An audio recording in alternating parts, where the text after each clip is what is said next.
A much colder night, that one, I think. A second officer, a young student from Boston, replied. It'll be cold enough here soon. The first officer, a major, said, There's only 2 months till Christmas. When the major had marched to war, newspapers had promised that the rebellion would be over by fall. But now the major was wondering whether he would be home with his wife and 3 children for the family rituals of Christmas. On Christmas Eve, they sang carols on Boston Common. The children's faces lit by lanterns hung on poles. And afterward, there were warm punch and slivers of cooked goose in the church vestry. Then on Christmas Day they went to his wife's parents' farm in Stoughton, where they harnessed the horses and the children laughed in delight as they trotted down country roads in a cloud of snow and a tinkling of sleigh bells. And I rather suspect General Washington's organization was superior to ours. The student-turned-lieutenant said in an amused voice. His name was Holmes, and he was clever enough to awe his superiors, but usually intelligent enough not to let that cleverness alienate their affections.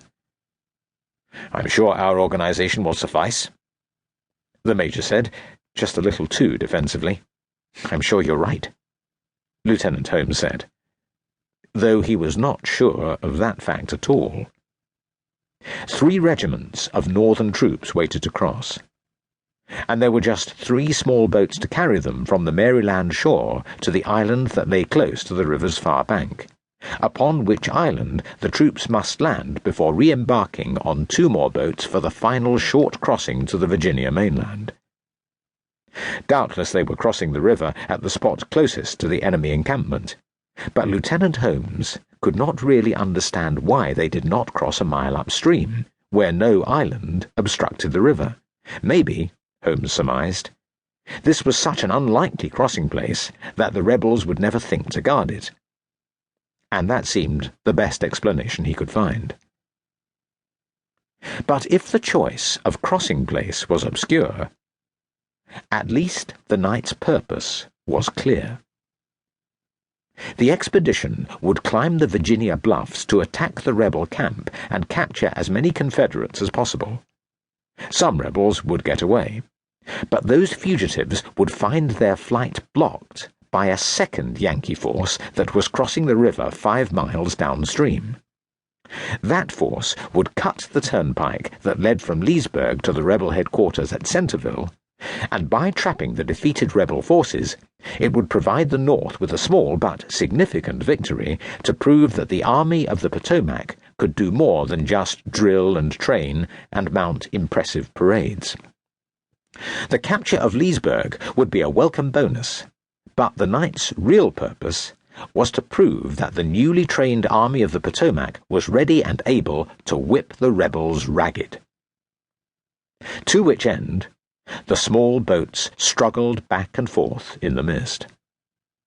Each crossing seemed to take forever, and to the impatient men on the Maryland shore, the waiting files seemed to get no shorter. The 15th Massachusetts was crossing first, and some men in the 20th Massachusetts feared that their sister regiment would capture the enemy camp long before the few boats succeeded in ferrying the 20th across the river. Everything seemed so slow and clumsy.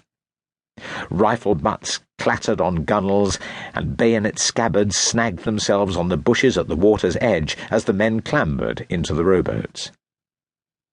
At 2 in the morning, a larger boat was discovered upstream and brought down to the crossing place, where it was greeted with an ironic cheer.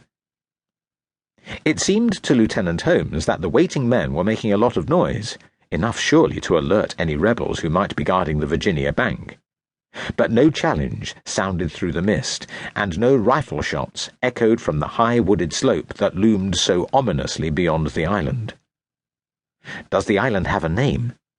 Lieutenant Holmes asked the major who had spoken so wistfully of Christmas. "Harrison's Island, I think. Yes, Harrison's." It sounded an undramatic name to Lieutenant Holmes. He would have preferred something nobler to have marked the 20th Massachusetts baptism of fire, maybe a name with the iron ring of Valley Forge, or the simple no... To keep listening to this audiobook, I've left you a link in the description so you can do it, at no cost thanks to Audible's 30-day free trial.